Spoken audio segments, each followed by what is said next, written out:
ಅಣ್ಣ egg rice, ಕಬಾಬು, liver, chutney. Chutney ಅದೇ famous. ಏನಕ್ಕೆಲ್ಲ chutney ಅಂತಾರಲ್ಲ, ಏನು ಇನ್ಗ್ರೀಡಿಯೆಂಟ್ಸ್ ಅದಕ್ಕೆ? ಅಲ್ಟಿಮೇಟ್ ಆಗೈತೆ ಚಟ್ನಿ ಮಾತ್ರ.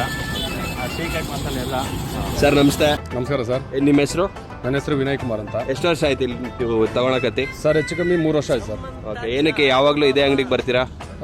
ಇವ್ರು ಮಾಡೋ ಅಂಥ ಸಾಮಗ್ರಿಗಳು ಎಲ್ಲಾನು ತುಂಬ ಚೆನ್ನಾಗಿರುತ್ತೆ. ಓಕೆ. ಬೇರೆ ಕಡೆ ಎಗ್ ರೈಸ್ಗಿಂತ ಇವ್ರು ಮಾಡೋ ಎಗ್ ರೈಸ್ ತುಂಬ ಚೆನ್ನಾಗಿರುತ್ತೆ.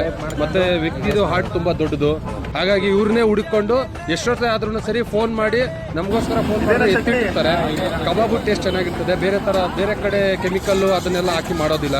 ತುಂಬ ಚೆನ್ನಾಗಿ ಮಾಡ್ತಾರೆ. ಅವರೇ ಓನ್ ಇಂಗ್ರೀಡಿಯೆಂಟ್ ಮಾಡೋದು. ತಿಂದಾಗೆ ಟೇಸ್ಟ್ ಗೊತ್ತಾಗುತ್ತೆ. ಈ ಹೋಟ್ಲಲ್ಲಿ ತಿನ್ನೋ ಟೇಸ್ಟು ಇವ್ರು ಮಾಡೋ ಟೇಸ್ಟು ತುಂಬ ಚೆನ್ನಾಗಿರುತ್ತೆ. ಸೊ ಎಗ್ ರೈಸು ಅಷ್ಟೇ, ಏನು ಬೇರೆ ಮಸಾಲೆ ಆ್ಯಡ್ ಮಾಡೋಲ್ಲ. ಇವರೇ ಓನ್ ಮಸಾಲೆಗಳು ಹಾಕೋದ್ರಿಂದ ತುಂಬ ಟೇಸ್ಟ್ ಚೆನ್ನಾಗಿರುತ್ತೆ.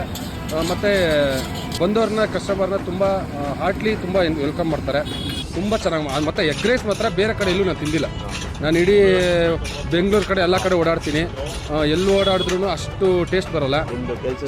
ನಾನು ಡ್ರೈವರ್, ಕಾರ್ ಡ್ರೈವರು. ಎಲ್ಲ ಕಡೆ ನಾವು ಊಟ ಮಾಡಿರ್ತೀವಿ ಇಲ್ಲ ಅಂತಲ್ಲ, ಆದರೆ ಇವ್ರದ್ದು ಅಷ್ಟು ಚೆನ್ನಾಗಿರುತ್ತೆ.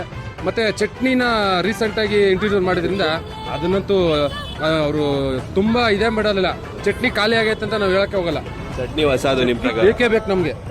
ಕಬಾಬ್ಗೆ ಆಗಲಿ ಇದಕ್ಕಾಗಲಿ ಚಟ್ನಿ ಅಂತೂ ಬೇಕೇ ಬೇಕು. ಕಬಾಬ್ ಇಲ್ಲ ಅಂದ್ರೆ ಚಟ್ನಿ ಬೇಕು. ಚಟ್ನಿ ಬೇಕು ನಮಗೆ. ಚಟ್ನಿ ಬರೀ ಬೈಲಾರ ನೆಕ್ಕೊಂಡ್ಬಿಡ್ತೀವಿ ಬೇಕಾರೆ. ಮನುಷ್ಯದ ಆಟೋ ದೊಡ್ಡದು, ಈ ಮನುಷ್ಯ ಕೊಡೋ ಚಿಕನ್ ಕಬಾಬ್ ಎಲ್ಲ ದೊಡ್ಡದು. ತುಂಬ ಹಾರ್ಟ್ಲಿ ಮನುಷ್ಯ ನಮಗೆ. ಲೊಕೇಶನ್ ಎಲ್ಲಿ ಬರುತ್ತಣ್ಣ? ಲೊಕೇಶನ್ ಬಂದೋಣ ದೀಪ ಕಾಂಪ್ಲೆಕ್ಸು, ಮುದ್ದನಪಾಳ್ಯ. ಮಧ್ಯದಲ್ಲಿ ಸತಿ ತಪ್ಪ ಹೋಗಿತ್ತು. ಈ ಸತಿ ಗ್ರೀನ್ ಪ್ಯಾಲೇಸ್ ಐತೆ, ಗ್ರೀನ್ ಹೌಸ್ ಐತೆ, ಅದ್ರ ಮಧ್ಯದಲ್ಲಿ ಐತೆ ಲೊಕೇಶನ್. ಕನ್ನಡವನ್ನು ಮಾತಾಡಿ, ಕನ್ನಡವನ್ನು ಉಳಿಸಿ, ಕನ್ನಡವನ್ನು ಬೆಳೆಸಿ. ಜೈ ಕರ್ನಾಟಕ ಮಾತೆ.